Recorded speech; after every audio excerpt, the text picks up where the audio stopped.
Bonjour. Aujourd'hui, dans le saviez-vous, on va parler des poissons, mais surtout... Des méchants poissons. Numéro 1, on va remonter il y a 450 millions d'années à la période ordovicienne. Alors l'ordovicien, c'est ça, en gros. Ouais, on peut traduire ça par un monde de coquillages.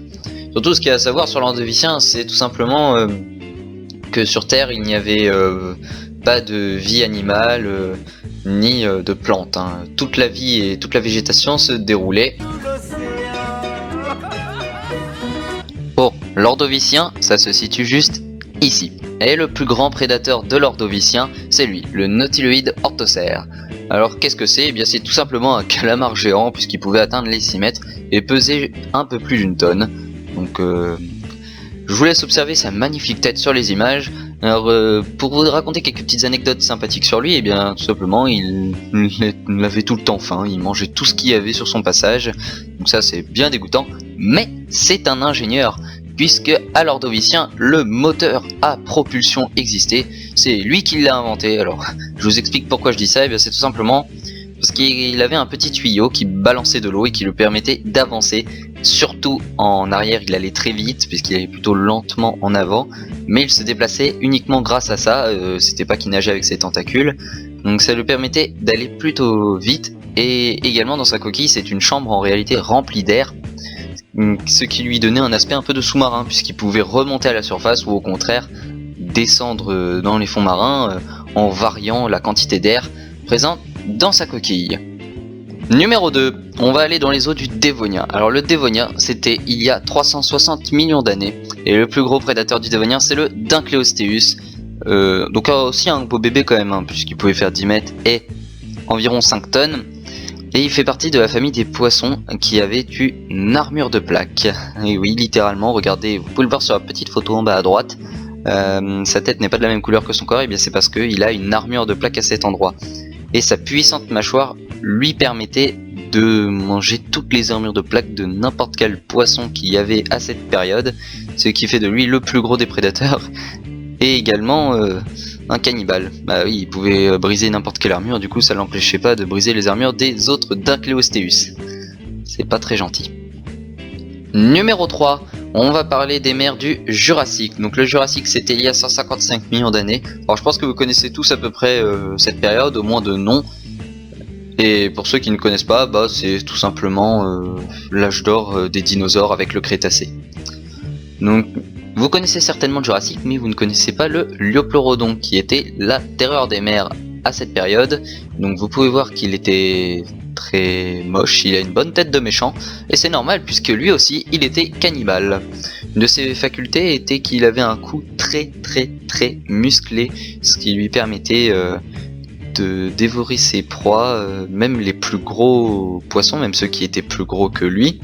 Il pouvait leur arracher des morceaux de nageoire par exemple, très simplement et en toute barbarie.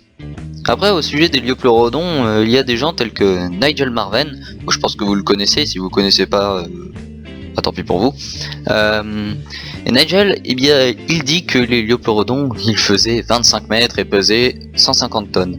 Bon, ça, les scientifiques, quand ils ont vu son reportage, à mon avis, ils ont dû dire il en a trop pris.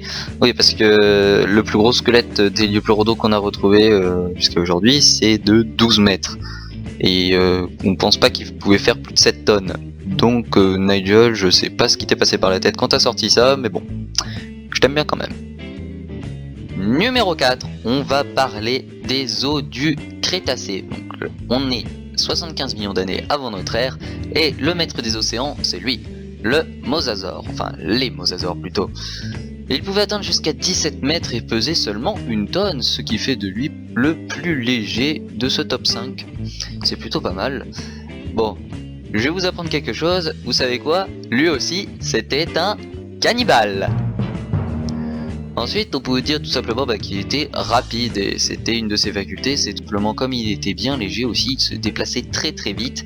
C'est le plus gros des reptiles marins, mais aussi le plus rapide, et il pouvait donc attraper n'importe quelle proie. Et le fait qu'il se déplace aussi en groupe n'aidait pas ses petites proies à s'échapper. Numéro 5, on va parler de mon préféré. On est à l'ère du Pliocène, et je parle bien sûr du plus grand des requins, le mégalodon.